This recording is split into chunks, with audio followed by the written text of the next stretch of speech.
You are very active in Planned Parenthood, are you not? No, Senator. Okay. Well, Planned Parenthood, in its annual reports, lists you as a, quote, silver friend, close quote. Do you know what a silver friend means? I don't, Senator. That's someone who has donated between $1,000 and $2,500 to Planned Parenthood of Greater Washington and North Idaho. That's in the Planned Parenthood annual reports. You don't know anything about that? I don't recall. What I recall, Senator, is that my husband had donated to Planned Parenthood, and I think at some point in time they listed me along with him, but I believe that was a donation. This is you. Okay. And in fact, they say that as of 2018, you've been a donor for at least 10 consecutive years. Is that right? Senator John Kennedy leaves a Biden judicial nominee scrambling for answers during a blistering Senate Judiciary Committee confirmation hearing, exposing a written statement calling all of America's systems plagued by racism and white supremacy, a decade-long record of donations to Planned Parenthood, and a string of cases reversed by the Washington State Supreme Court. In this video, every moment of Kennedy's pointed line of questioning is broken down clearly and in detail, from the 2020 racism statement the nominee co-signed, to Planned Parenthood's own annual reports listing her as a silver friend, to a parade of specific reversed cases that she struggled to address, ultimately retreating behind a 2% defense that Kennedy dismantled one case at a time. Let's dive into the main video. Thank you, Mr. Chairman, and congratulations to all three of you. Judge Pinnell, you are a political activist, aren't you? Thank you, Senator Kennedy. I am a judge on the Washington State Court of Appeals. I don't consider that to be a political activist. Okay. In 2020, you and 10 of your friends issued a written statement. You entitled it, quote, Statement on Racism, White Supremacy, and Justice. Here's what you said. I'm quoting from you now. Racism and white supremacy currently plague every social, educational, economic, governmental, and legal system. Racism and white supremacy currently plague every social, educational, economic, governmental, and legal system in our state and in our nation. And they have for centuries. Both, you're referring to your state and America, both target Black, Indigenous, African American, Latinx, and other people and communities of color, resulting in entrenched inequality and inequity, manifesting in unjust, unfair, and differential treatment, and yielding remarkably disparate and negative outcomes relative to those experienced by white people. End quote. Did I read that accurately? Senator, I don't have it in front of me. I don't have any reason to think that you did not read that correctly. Okay. You are very active in Planned Parenthood, are you not? No, Senator. Okay. Well, Planned Parenthood, in its annual reports, lists you as a, quote, silver friend, close quote. Do you know what a silver friend means? I don't, Senator. That's someone who has donated between $1,000 and $2,500 to Planned Parenthood of Greater Washington and North Idaho. That's in the Planned Parenthood annual reports.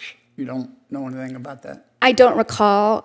What I recall, Senator, is that my husband had donated to Planned Parenthood, and I think at some point in time they listed me along with him, but I believe that was a donation. This is you. Okay. And in fact, they say that as of 2018, you've been a donor for at least 10 consecutive years. Is that right?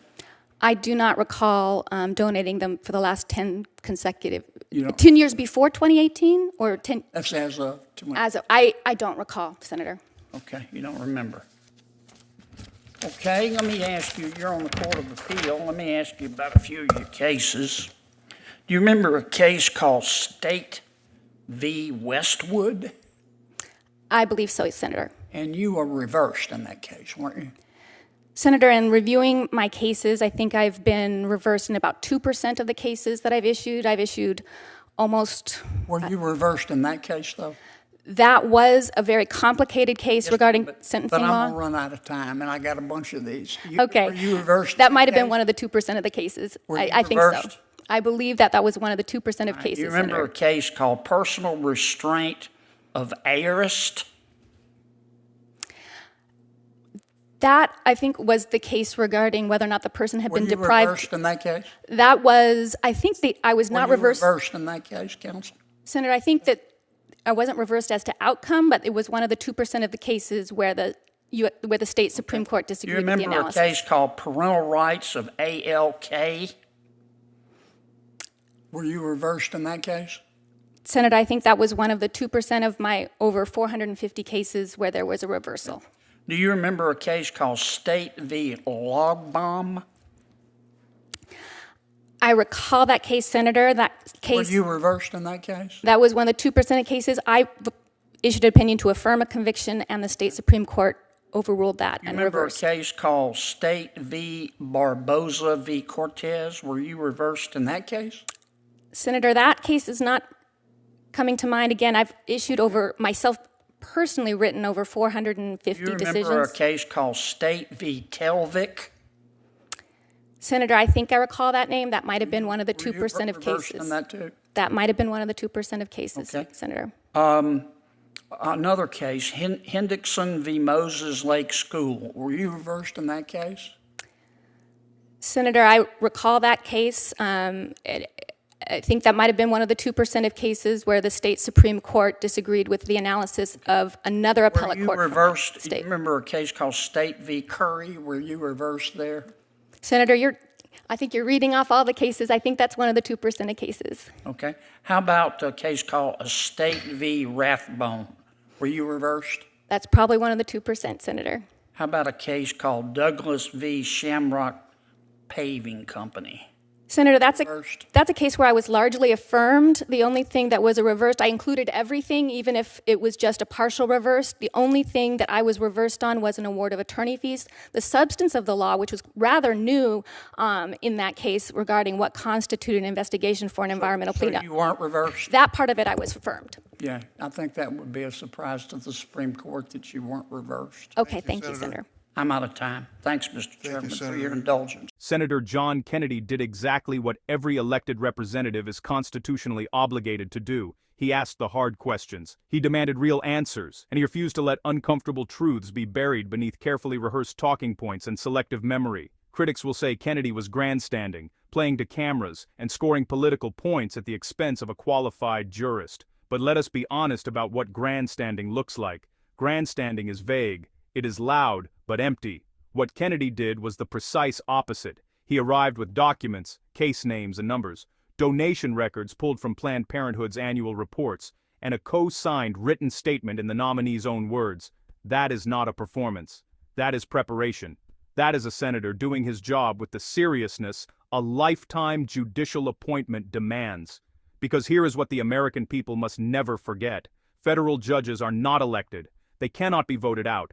They do not answer to constituents. Once confirmed, they serve for life, shaping law, precedent, and justice for decades after the politicians who appointed them are long gone. That permanence demands scrutiny. It demands exactly the kind of rigorous, document-driven, case-by-case interrogation that Senator Kennedy delivered. The nominee's repeated inability to recall her own donation history, co-signed statements, and reversed cases did not make her seem like a jurist with such a large record that the details slipped her mind.